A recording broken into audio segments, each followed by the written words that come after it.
Hey guys, welcome back to the channel. I'm Cody, and going outside is my simple instinct. Now, if you're one of the too long didn't watch version of this video, I'll save you time right now and just say, yeah, I like Bravo Concealment and I'll continue to buy their products. Alright, have a good day. Carry on.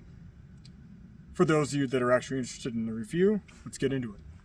So I have had a plethora of holsters. I've been given Uncle Mike's. I started out with Galco gun leather when I started buying holsters. I've had some of those terrible Blade Tech holsters. I'm not sure if they've gotten better, but man, if you own one of those straight Blade Tech holsters, chuck that thing in the trash. I own a Safariland. I was issued a Safariland holster. I've had Kydex Tech or KT Mech, whichever one they're going as now, based out of Idaho. I've had a couple of their holsters for some different guns. I've also had a Huckleberry Tactical, and I've ordered an On Your 6 Designs holster for someone else's gun. All that being said, just to say, hey, I've had a couple holsters.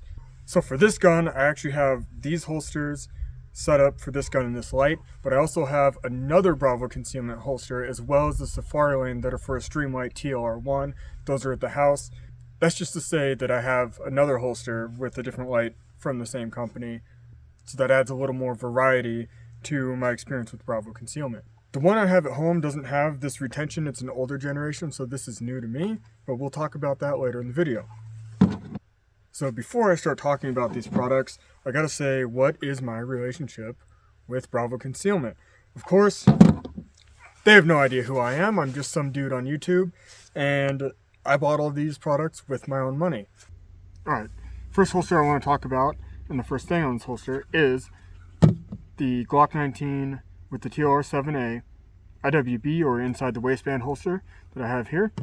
You can see Glock 19, 23, 32, TLR7A. First thing I want to get into is the clips. Usually I change out the clips. However, I found that these are not only extremely sturdy and will latch onto my belt very well, but they're also flexible enough to be able to get on and off kind of quickly if you're having like a code brown emergency or you just need to take it off for whatever reason. I chose to carry it like this because I carry in front, or appendix carry, some people call it. I like the option that you can change to having a clip here and putting the wing on here, or whatever kind of configuration you want to set up.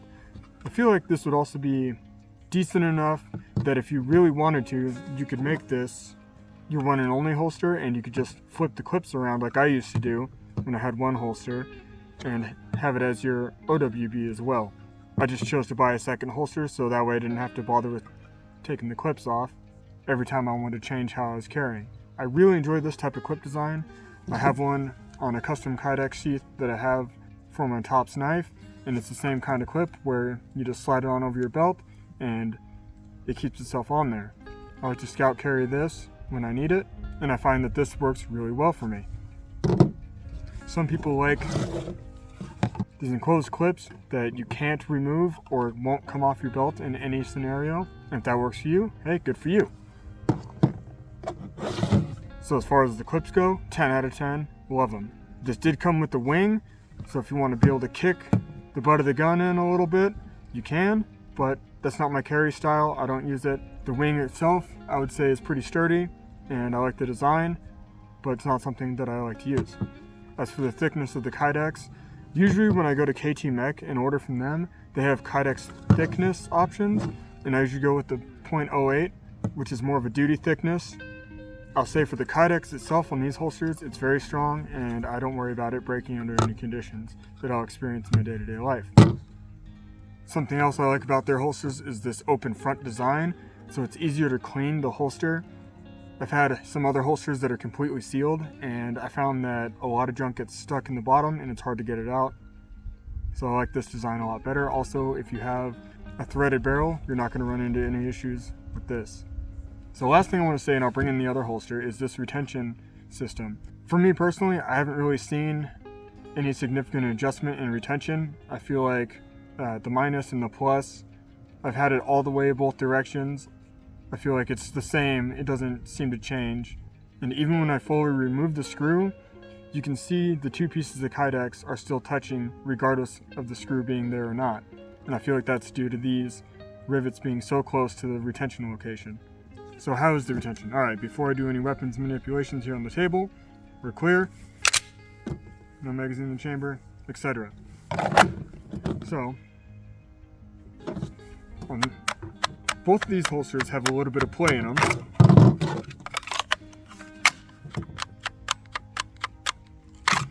And I would say that's probably by design.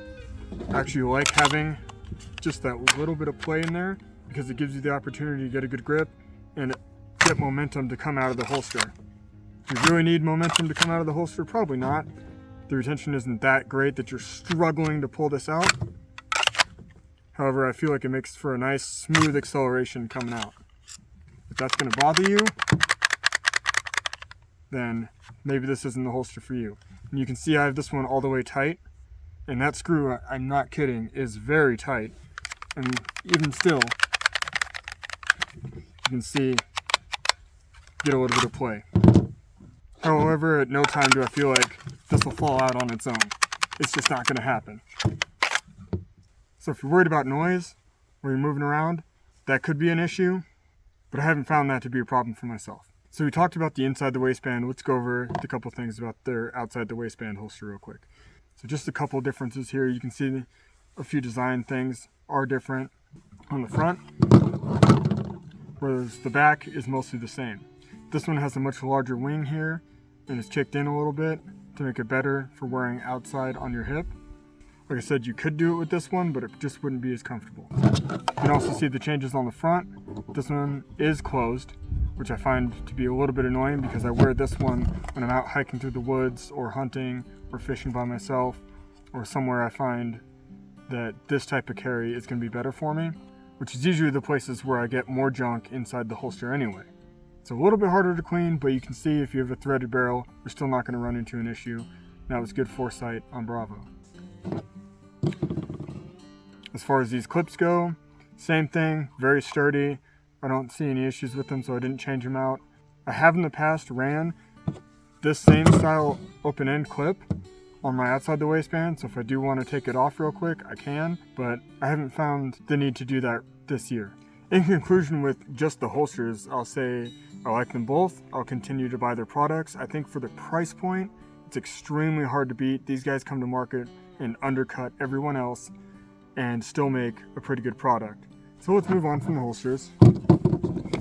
And you saw earlier in the video, I have a dual mag pouch from them. This mag pouch can't be taken apart. It's riveted together. And unlike the holsters, these retention screws actually do a lot. And I'll say I was able to tighten them down so much that I almost couldn't remove the magazine without extreme force. Once again, closed end design, good or bad, is on you. These are so tight, I don't really see too much dirt and debris getting inside of them. I do like that they flared the mag well here. That was smart thinking on their part. And I like the shape of it. It fits on the hip really well. And these, unlike the holster, do not rattle in any way. Once more, talking about the clips, I'm pretty sure these are the same exact ones from the holster, and no complaints there either. In here, I do have a Glock 17 magazine and a Glock 19 magazine. This is a Magpul magazine, and this one is a Glock factory magazine. And they both fit perfect with no issues at all. Last thing I'll point out is that this says Large Mag 3.0. I'm assuming that means this is the third generation. I never saw any other generation, and I just got this on sale when I ordered my outside the waistband holster. So as far as generations go, I'll say whatever was wrong with the first two, they definitely worked it out with this one. Definitely 5 stars for the magazine pouch. Okay guys, that's going to do it for talking about Bravo Concealment. I hope you enjoyed the video. If you did, hit that subscribe button and thumb punch that like button. Leave me a comment below what I missed and your experience with Bravo Concealment. What holster brands do you recommend if you're not going to buy it from these guys?